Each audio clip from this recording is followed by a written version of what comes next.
Ikinatuwa naman ng ilang minimum wage earners sa Metro Manila ang napipintong 50 pesos na dagdag sahod. Sinabi naman ng Labor Department na susunod na rin ang wage increase sa iba pang rehiyon. Yan ang ulat ni Bian Manalo. Mahigit 2 dekada ng security guard si Rolly. Ito ang kanyang naging paraan para matustusan ang pangangailangan ng kanyang pamilya. Nasa kolehiyo ang kanyang anak kaya todo ang pagtitipid. Malaking tulong aniya sa pang-araw-araw na gastusin ang dagdag sa sahod para sa mga gaya niyang minimum wage earners sa Metro Manila. Malaking kabawasan po yung karagdagang sahod na 50 pesos. Lalong-lalo na po sa aming mga contractual po na agency.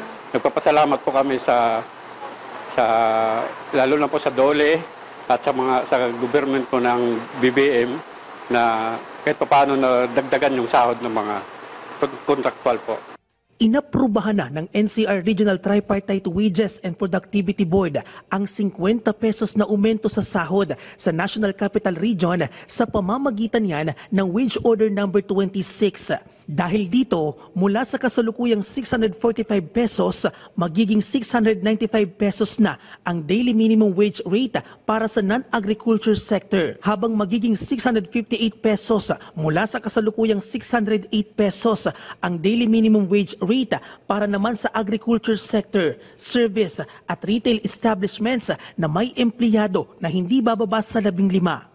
At sa manufacturing establishments na may regular na bilang ng mga kawani na hindi lalampas sa 10 manggagawa. Sabi ng Department of Labor and Employment, ilan sa naging batayan sa naturang wage increase ang gross domestic product, inflation rate, labor productivity at unemployment rate sa bansa.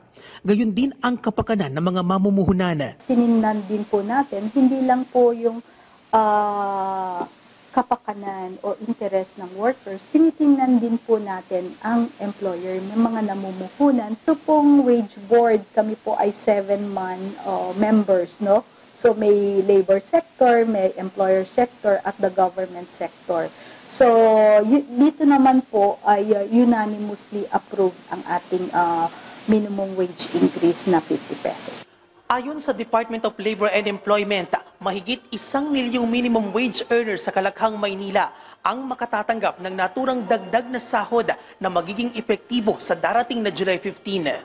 Matapos ipatupad ang naturang wage increase, agad na pag-aaralan ng DOLE at Wage Board kung karapat-dapat bang magtaas muli ng minimum wage ito'y kahit wala pang petisyon. Alinsunod na rin ito sa direktiba ni Pangulong Ferdinand R. Marcos Jr. Ang NCR Wage Board ang unang naglabas ng kanilang bagong wage order ngayong taon. Matatanda ang huling nagkaroon ng wage hike sa Metro Manila noong nakaraang taon na umabot sa 35 pesos. May panawagan naman ng DOLE sa mga employer.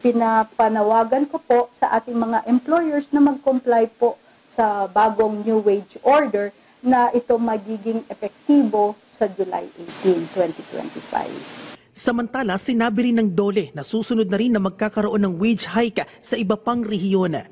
Bian Manalo para sa Pambansang TV sa Bagong Pilipinas.